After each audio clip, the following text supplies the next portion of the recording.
Eskalasi perang antara Amerika Serikat dan Iran kini merembet ke jalur perdagangan vital Asia Eropa.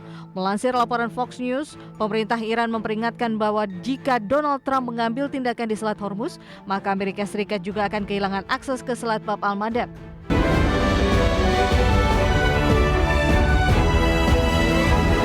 Ketegangan geopolitik dunia semakin meluas setelah Iran mengancam akan menutup Selat Bab al-Mandab di Laut Merah. Langkah ini merupakan respons langsung atas perintah Presiden Donald Trump yang menginstruksikan Angkatan Laut Amerika Serikat untuk memblokade total aktivitas pelayaran di Selat Hormuz. Eskalasi perang antara Amerika Serikat dan Iran kini merembet ke jalur perdagangan vital Asia Eropa. Melansir laporan Fox News, pemerintah Iran memperingatkan bahwa jika Donald Trump mengambil tindakan di Selat Hormuz, maka Amerika Serikat juga akan kehilangan akses ke Selat Bab al-Mandab. Penasihat senior pemimpin tertinggi Iran, Ali Akbar Velayati, menegaskan bahwa front perlawanan kini memandang kepentingan di Bab al-Mandab setara dengan kepentingan di Selat Hormuz. Ancaman Teheran ini muncul setelah Presiden Donald Trump secara resmi memerintahkan blokade terhadap setiap kapal yang mencoba memasuki atau meninggalkan wilayah pesisir Iran.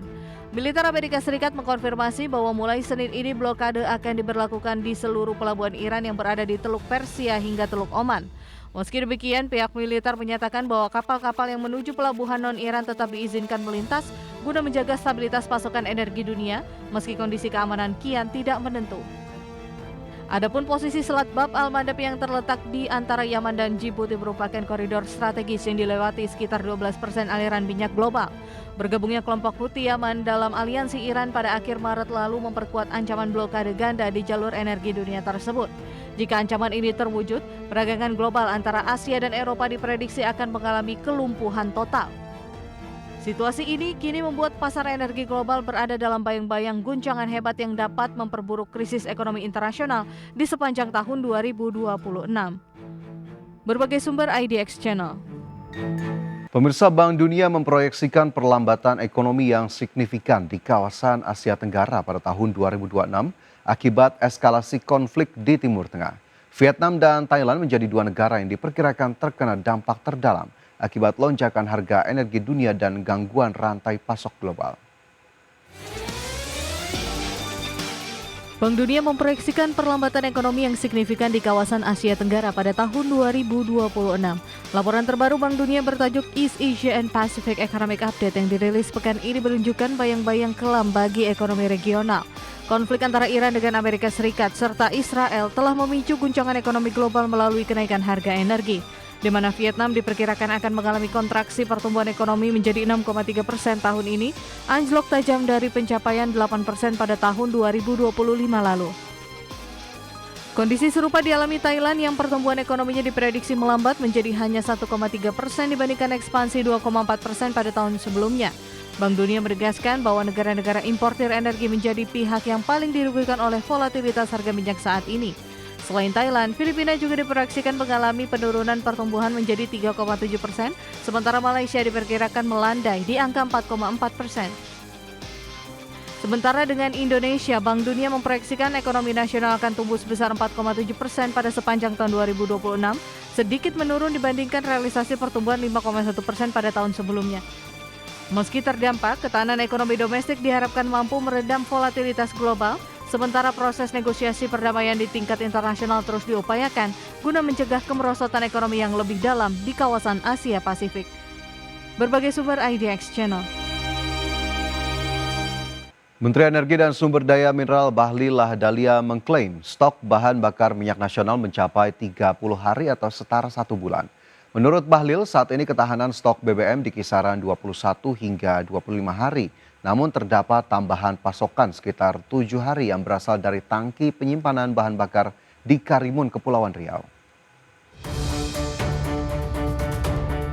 Menteri ESDM Bahlil Lahadalia mengklaim stok bahan bakar minyak nasional naik sekitar 7 hari usai bertambahnya pasokan dari tangki penyimpanan atau storage bahan bakar di Karimun, Kepulauan Riau.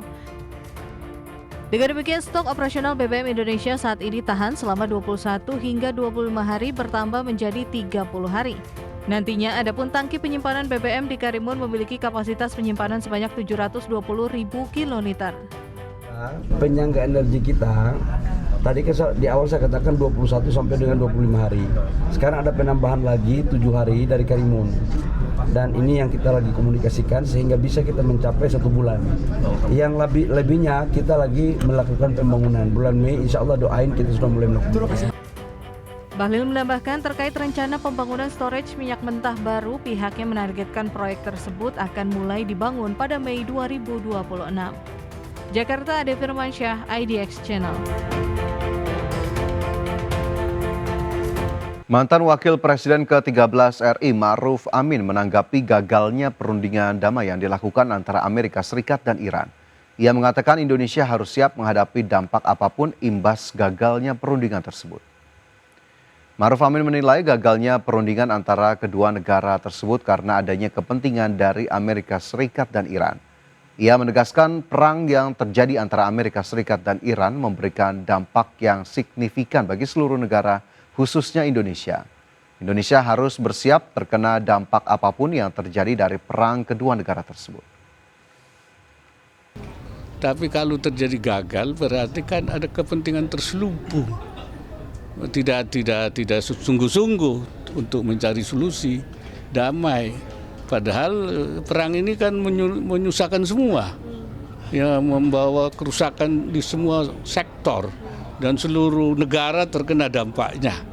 Nah, sebenarnya kalau mereka melihat bahwa dampak ini yang harus dihilangkan, mau mengurangi kepentingannya, sebenarnya mestinya tidak ada masalah ya.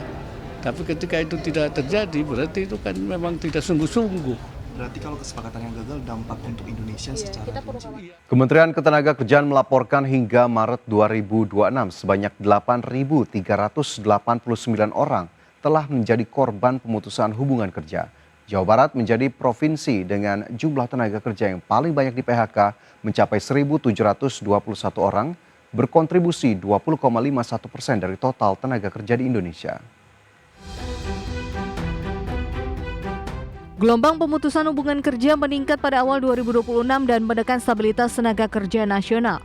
Data Kementerian Ketenagakerjaan mencatat 8.389 pekerja kehilangan pekerjaan dalam 3 bulan pertama. Jawa Barat menjadi wilayah dengan kontribusi PHK terbesar. Data tersebut berasal dari laporan resmi Program Jaminan Kehilangan Pekerjaan BPJS Ketenagakerjaan Nasional.